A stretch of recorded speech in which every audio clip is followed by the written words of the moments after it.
And that will be a good segue to Mr. Dyson, who's the president of the Rail Passenger Association of California. And having started the meeting talking about a British accent, we'll end with a similar presentation. Thank you, Mr. Chairman. It's a pleasure to be here and to talk with you again.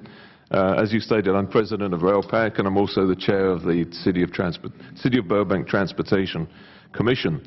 I've just hung up my coat after 45 years in the railroad and logistics industry, both sides of the Atlantic, and also as an advocate, having spent a lot of time over those years trying to encourage people to use public transportation rather than the private automobile.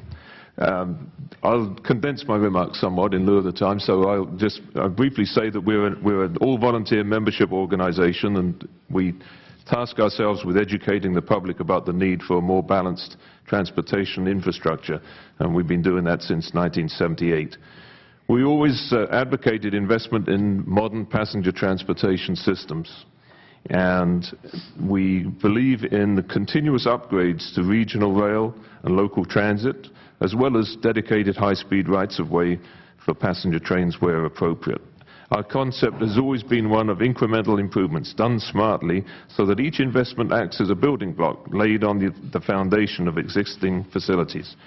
This policy is equally applicable for high-speed rail as for regional rail. It's clearly not possible for a complete 800-mile system to drop down out of the sky and be instantly in place. So we have to ensure that each segment constructed fulfills a real need in its own right, as well as being a part of the whole. And I think this is the first problem that we confront. Completely oversold what we were capable of constructing and delivering in a reasonable time frame.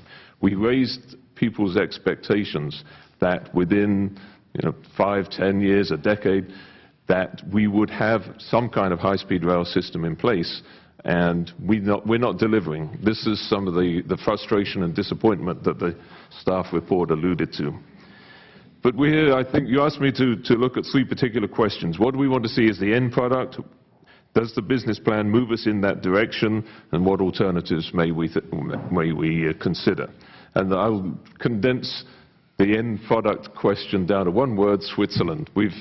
While you yourself, Mr. Chairman, mentioned Japan, and there are other examples, Switzerland is the example that we've chosen over the years to illustrate. And if you look on my comments on page 2, there's this overlay map which indicates how Switzerland is similar in size and scope to the heavily populated areas of both northern and southern California.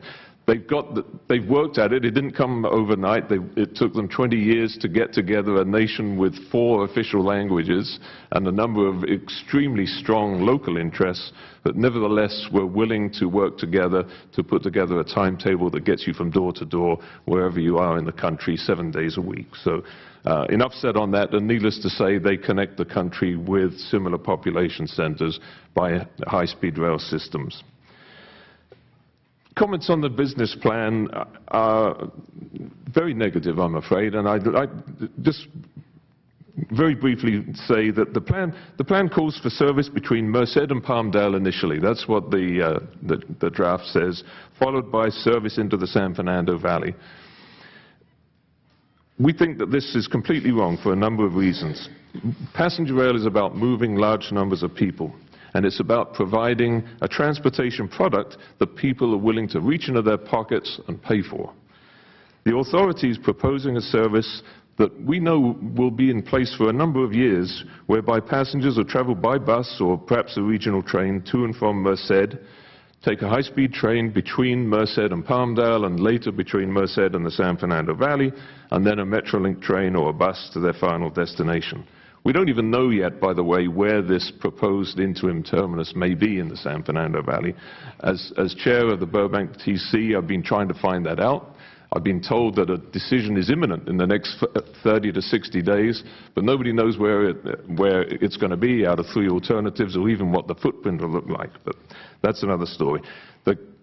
The LA County MTA studied the existing route between Palmdale and Los Angeles that the current Metrolink trains use a couple of years ago, and concluded that even with significant investment, there's little that could be done to improve journey times over that route. And on page 3 is an illustration of the line. It was built in 1876, and apart from renewing the track, nothing's been done to improve it since. As far as I'm concerned, it's obsolete to dump people in Palmdale and expect them to take a Metrolink train into Los Angeles. Again, who's going to pay for that? Who's going to reach into their pockets and buy a ticket for that ride? Assuming funds are made available to a new line south from Palmdale, the proposed interim service, we still don't have service into Los Angeles Union Station. Los Angeles just happens to be the second largest city in the country. We've spent billions of dollars on a subway, on light rail, on Metrolink connections, and yet the High-Speed Rail Authority doesn't propose to operate service into Los Angeles until 2028. It's just incomprehensible. Regardless of the projections of ridership and revenue that might be found in the business plan, just apply the common sense test. Would I spend my money on that ticket? Some might. There's enough railroad enthusiasts out there that will go along for the ride. But for the majority of the public, for the level of inconvenience that such a slow journey would require, the fares will have to be pitched so low that any kind of operating profit will be out of the question. Our idea and an alternative plan that we would propose would be to build from Los Angeles Union Station north. There's a number of reasons why we could, and I don't want to read them all through here, they'll be in the record, but to build north from Los Angeles to Bakersfield bridges the gap in the existing passenger rail system within the state. I don't know what other other advocacy groups might have said, but we have always felt, right from back in 1980 when I joined this group, that the first objective would be to build that line from LA to Bakersfield. It bridges the gap in the intercity service, and it allows for through journeys from between the north and the south of the state. It would not initially be high-speed rail, but it would greatly improve the journey time, and then you build on incrementally from there. Another number of other points, of course, is that by starting construction at Los Angeles, you show the majority of the people, the big population center, that something is going on, that high-speed rail is actually going to be delivered. It improves the efficiency of the station and enables the Metrolink and the existing intercity services to be upgraded. I think the most important thing is that if you want to build this high-speed rail system, you obviously can't start from end to end immediately, but if you want to build a partial operating segment, it's like having a shopping mall. You've got to have an anchor tenant. You can't sort of start with just a few small retailers. You've got to have one of the big boxes at one end or the other. That means, as we suggest, you start at Union Station and head north, you get to Bakersfield, and then you add incrementally from there. Or alternatively, you could start service from San Francisco, San Jose, and then across to Fresno from there. But you've got to have a big population, big box retailer at the end of your mile to get enough people onto the system to have even any kind of a hope of success. So that's, in a nutshell, is our thoughts, Mr. Chairman. I'll be very happy to entertain any questions that you have. Well, I appreciate both of you being here.